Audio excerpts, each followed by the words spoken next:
హర హర మహాదేవ శంభో శంకర. కార్తీక పురాణం 19వ అధ్యాయం చతుర్మాస్య వ్రత ప్రభావాన్ని ఎక్స్ప్లెయిన్ చేసి చెప్తూ ఉన్నారు. ఈ విధముగా నైమిషారణ్యమునందున్న మహామునులందరూ కలిసి చిదానందుని స్తోత్రము చేసిన పిమ్మట జ్ఞానసిద్ధుడునను ఒక మహాయోగి, ఓ దీనబంధువా, దేవదేవా, వేద్యుడవని, వేదవ్యాసుడవని, అద్వితీయుడవని, సూర్యచంద్రుల వలె నేత్రములుగా గల వాడవని, సర్వాంతర్యామివని, బ్రహ్మ రుద్ర వేదాద్రులచే సర్వదా పూజలందుకుని వాడువని, నిత్యుడవని, నిరాకారుడవని సర్వజనులచే స్తుతింపబడుతున్న ఓ మాధవా, నీకివే మా హృదయపూర్వక ప్రణామములు. సకల ప్రాణకోటికి ఆధారభూతుడు వగు ఓ నందనందన, మా స్వాగతమును స్వీకరింపుము. నీ దర్శన భాగ్యము వలన మేము మా ఆశ్రమములు, మా నివాస స్థలములు అన్ని పవిత్రములైనాయి. ఓ దయామయ, మేమీ సంసార బంధమునయందు బయటపడలేకుండా ఉన్నాము. మమ్మల్ని అందరినీ మానవుడెన్నడు పురాణములు చదివినా, ఎన్ని శాస్త్రములు చదివినా విన్నా నీ దివ్య దర్శనము బడయజాలకుండా ఉన్నాడు.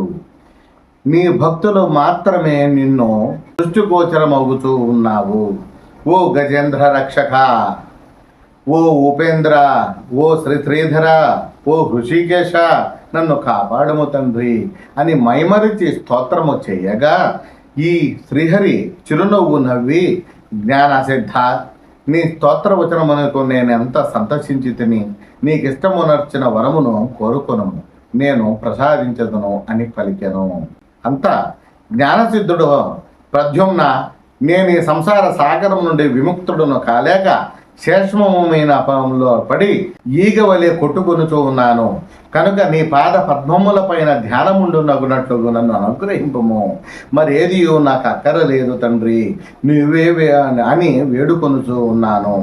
అంతా నా శ్రీమన్నారాయణుడు, ఓ జ్ఞానసిద్ధుడా, నీ కోరిక ప్రకారమునే వరమును నిచితిని, అయినను గాక మరొక వరమును కూడా నీకు కోరుకొనుము, ఇచ్చెదను మనస్ఫూర్తిగా.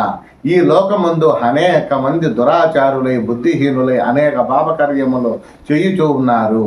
అట్టి వారల పాపములను పోవుటకై ఒక వ్రతమును కల్పించుచూ ఉన్నాను. ఈ వ్రతమును సర్వజనులు ఆచరించవచ్చును. సావధానుడవై ఆలకింపుము.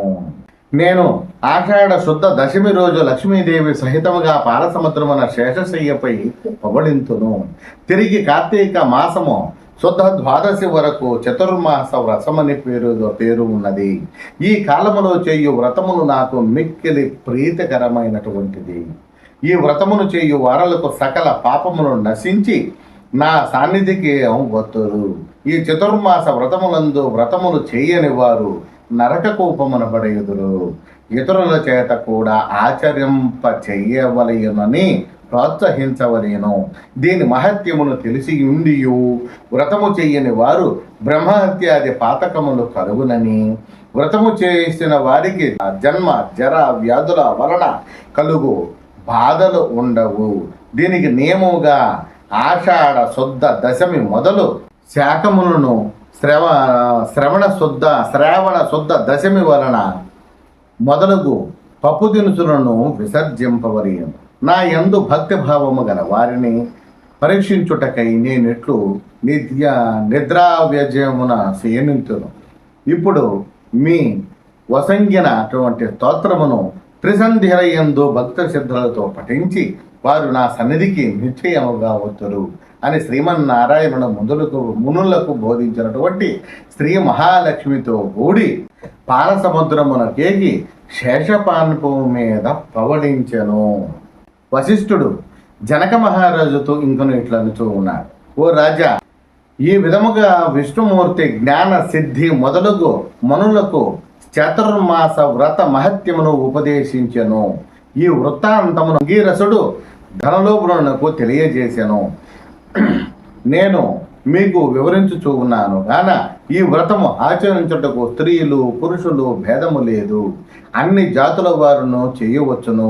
శ్రీమన్నారాయణునికి ఉపదేశము ప్రకారము ముని పుంగవులందరూ ఈ చతుర్మాస వ్రతమాచరించి ధన్యులై వైకుంఠమునకు ఏగెను. ఇట్లు స్కాంద పురాణాంతర్గత వశిష్ఠోప్రోక్త కార్తీక మహత్యమందరి ఏకోనో వింశోధ్యాయ అనగా 19వ అధ్యాయం పరిసమాప్తం. ఓం నమః శివాయ నమః.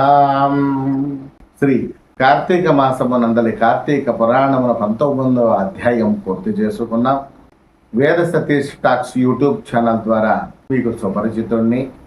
గత వీడియోలన్నీ చూసి మీరు లైక్ చేసి సబ్స్క్రైబ్ చేసి కామెంట్ చేసి ప్రోత్సహించినందుకు చాలా చాలా కృతజ్ఞతలతో మీ దాసాన దాసుడు మీ దాసరాజు సతీష్ కుమార్.